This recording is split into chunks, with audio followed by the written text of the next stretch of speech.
Hello guys, welcome back to our channel. അപ്പോൾ നമ്മുടെ ഇന്നത്തെ വീഡിയോ എന്ന് പറയുന്നത് എൻ്റെ ഒരു അനോമലി സ്കാനിൻ്റെ റിപ്പോർട്ട് കാണിക്കലാണ്. അതായത് റിപ്പോർട്ടിൽ എന്തൊക്കെ കാര്യങ്ങളുണ്ട് അങ്ങനത്തെ കുറച്ച് കാര്യങ്ങളുടെ വീഡിയോ ആണ്. ചെറിയൊരു വീഡിയോ ആണ്. അപ്പോൾ അതാണ് കേട്ടോ ഇന്നത്തെ നമ്മുടെ കണ്ടൻറ്റ്. അപ്പോൾ എനിക്ക് അനോമലി സ്കാൻ ചെയ്തത് 5th മന്തിലാണ്. 5th മന്ത് എന്ന് വെച്ച് കഴിഞ്ഞാൽ 21 ആഴ്ചയും 3 ദിവസമായപ്പോഴാണ് എനിക്ക് അനോമലി സ്കാൻ ചെയ്തത്. അപ്പോഴാണല്ലോ സെർവിക്സിൻ്റെ കാര്യം ഓർമ്മയുണ്ടല്ലോ, ആ സ്റ്റിച്ചൊക്കെ ഇടേണ്ടി വന്നത്. അപ്പോൾ ഞാൻ സ്കാനിങ്ങിൻ്റെ റിപ്പോർട്ട് കാണിച്ചു തരാം കേട്ടോ. സ്കാനിങ്ങിൻ്റെ റിപ്പോർട്ട് ഇത് വേണ്ട. ഇതെന്ന് വെച്ച് കഴിഞ്ഞാൽ അവർ എല്ലാം കൂടി സ്റ്റാപ്ലർ ചെയ്തിട്ട് എന്നെ അഡ്മിറ്റ് ആക്കിയപ്പോൾ എല്ലാം കൂടി സ്റ്റാപ്ലർ ചെയ്ത് എല്ലാം സെറ്റാക്കിയിട്ടാണ് അവർ തന്നത്. അതുകൊണ്ടാണ് ഇങ്ങനെ ഇരിക്കുന്നത്.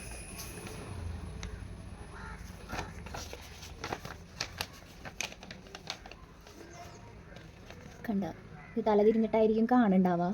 അത് ഞാൻ മര്യാദയ്ക്ക് കാണിച്ചു തരാം കേട്ടോ. ഇതാണ് അനോമലി സ്കാനിൻ്റെ റിപ്പോർട്ട്. ഇതിൽ ഞാൻ ജസ്റ്റ് ഇങ്ങനെ കാണിച്ചു തരാം നിങ്ങൾക്ക് എങ്ങനെയാണ് ഈ സ്കാൻ റിപ്പോർട്ട് ഇരിക്കുക എന്നുള്ളത് കേട്ടോ. അപ്പോൾ ഇതിൽ കൊടുത്തേക്കണത് എന്നിട്ടാന്ന് വെച്ച് കഴിഞ്ഞാൽ 2nd ട്രൈമസ്റ്റർ അനോമലി സ്കാൻ അങ്ങനെ. പിന്നെ എൻ്റെ LMP ഡേറ്റ് കഴിഞ്ഞ മാസേ തെറ്റിപ്പോയി, 16-ാം തീയതി ആയിരുന്നു. കഴിഞ്ഞ കൊല്ലം 16/12/2024 എൻ്റെ LMP, അതായത് last period date, last menstrual period, അതാണ് LMP. പിന്നെ എനിക്ക് എത്ര ആഴ്ചയായി എന്നുള്ളതാണ്. 21 വീക്കും 3 ഡേയ്സ് ആയപ്പോഴാണ് ഞാൻ അനോമലി സ്കാൻ ചെയ്തത്. പിന്നെ നമ്മുടെ ഡ്യൂ ഡേറ്റ് ആണ്. എൻ്റെ ഡ്യൂ ഡേറ്റ് LMP വെച്ചിട്ടാണെങ്കിൽ എൻ്റെ ഡ്യൂ ഡേറ്റ് വരുന്നത് 22/9/2025 അല്ല. നമ്മുടെ ഈ ഒരു സ്കാനിങ് റിപ്പോർട്ട് വെച്ചിട്ടാണെങ്കിൽ 24/9/2025 എനിക്ക് ഡ്യൂ ഡേറ്റ് വരുന്നത് കേട്ടോ. അപ്പോൾ അത് എഴുതിയിട്ടുണ്ട്. പിന്നെ സെർവിക്കൽ ലെങ്ത്ത്, അതാണ് നമ്മുടെ മെയിൻ സാധനം. അതൊരു 2.9 സെൻറ്റിമീറ്റർ എനിക്കുള്ളൂ. 3-ന് 3 സെൻറ്റിമീറ്ററിന് മുകളിൽ വേണം, അല്ലെങ്കിൽ നമുക്കിങ്ങനെ സ്റ്റിച്ചൊക്കെ ഇടേണ്ടി വരും. അതുണ്ട്.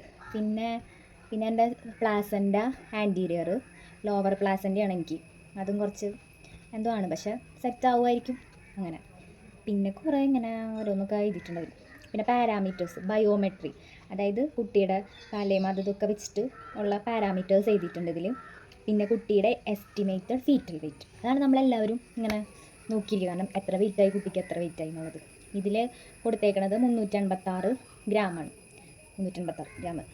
അപ്പോൾ അതാണ് ഫീറ്റൽ വെയിറ്റ്. അതായത് ആ സമയത്ത് അത്രയൊക്കെ മതിയായിരിക്കും അങ്ങനെ. പിന്നെ head, neck, spine, face, heart അതൊക്കെ നോർമലായിട്ട് എഴുതിയേക്കണം. Foetal skull vault appeared intact അങ്ങനെയൊക്കെ പറഞ്ഞിട്ട് കുറേ ഇങ്ങനെ എഴുതിയിട്ടുണ്ട്. അതാണ് സംഭവം എഴുതിയേക്കണത്. അതിൽ എഴുതിയേക്കണത് കുറേ എസ്സേ പോലെയാണ് എഴുതിയേക്കുന്നത്. കുഴപ്പമൊന്നുമില്ല.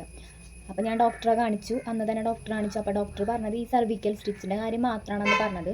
പിന്നെ കുട്ടിക്ക് യാതൊരു പ്രശ്നമൊന്നുമില്ല, അതൊന്നുമില്ല. വെയിറ്റിൽ ഞാൻ ചോദിച്ചു, അപ്പോൾ വെയിറ്റിലും കുഴപ്പമൊന്നുമില്ല. അപ്പോൾ അതാണ് ഡോക്ടർ പറഞ്ഞത്. വേറെ പ്രത്യേകിച്ച് അങ്ങനെ ഡോക്ടർ പറഞ്ഞില്ല. പിന്നെ നമ്മുടെ സ്റ്റിച്ച് ഇട്ടുമല്ലോ അതും. പിന്നെ നമ്മളൊക്കെ വിചാരിക്കും അനോമലി സ്കാനിൽ നമുക്ക് കുട്ടിയുടെ പിക്കൊക്കെ ഇങ്ങനെ കാണാം, നല്ല രീതിയിലൊക്കെ കാണാമെന്നൊക്കെ. പക്ഷെ അവിടെ അങ്ങനെ ഒന്നും അവർ കാണിക്കില്ല കേട്ടോ. നമുക്ക് ആകെ കൂടി പിക്ചറിലൊന്നും കാണിക്കില്ല. ഞങ്ങളുടെയിലൊന്നും കാണിച്ചില്ല. ചിലവർക്കൊക്കെ നന്നായിട്ട് കാണിച്ചൊക്കെ കൊടുക്കുന്നുണ്ട്. അതായത് ഞാൻ യൂട്യൂബിലൊക്കെ കണ്ടപ്പോൾ അവർക്കൊക്കെ അങ്ങനെ നന്നായിട്ട് കുറേ ഫോട്ടോസൊക്കെ ആയിട്ട് കൊടുക്കുന്നുണ്ട്. ഇതിങ്ങനെ പറഞ്ഞിട്ട് ഇത് മാത്രമാണ് കാണിച്ചത്, വേറെ പ്രത്യേകിച്ചൊന്നും ഇതിൽ കൊടുത്തിട്ടില്ല. അതാണ് സ്കാനിങ് റിപ്പോർട്ടിലുള്ളത് കേട്ടോ. ഇനിയിപ്പോൾ നമുക്ക് ആണാണോ പെണ്ണാണോ എന്നൊക്കെ അങ്ങനെയൊക്കെ അറിയാമെന്നൊക്കെ ഉണ്ട്. ഈ മാസം ശരിക്കും നമുക്ക് അറിയാം, പക്ഷെ നമ്മുടെ നാട്ടിൽ അത് പറ്റാത്തതുകൊണ്ട് നമുക്കറിയില്ല. അപ്പോൾ ഇങ്ങനെ നമ്മുടെ പ്ലാസൻ്റെ പോസ്റ്റീരിയർ ആണെങ്കിൽ ആൺകുട്ടി, ആൻറ്റിയർ ആണെങ്കിൽ പെൺകുട്ടി, അങ്ങനെയൊക്കെ കേട്ടിട്ടുണ്ട്. പക്ഷെ അതിലൊന്നും വലിയ കാര്യമില്ല. നമുക്ക് കിട്ടണത് കിട്ടും, അങ്ങനെയാണ്. അപ്പോൾ എനിക്കേതാ ഇങ്ങനെയൊന്നും ഇല്ല കേട്ടോ. എന്നാലും നമുക്ക് ഏതായാലും കുഴപ്പമില്ല, നല്ല ആരോഗ്യത്തോടെ ഒരു കുട്ടി, അങ്ങനെയാണ് നമ്മൾ ചിന്തിക്കണുള്ളൂ.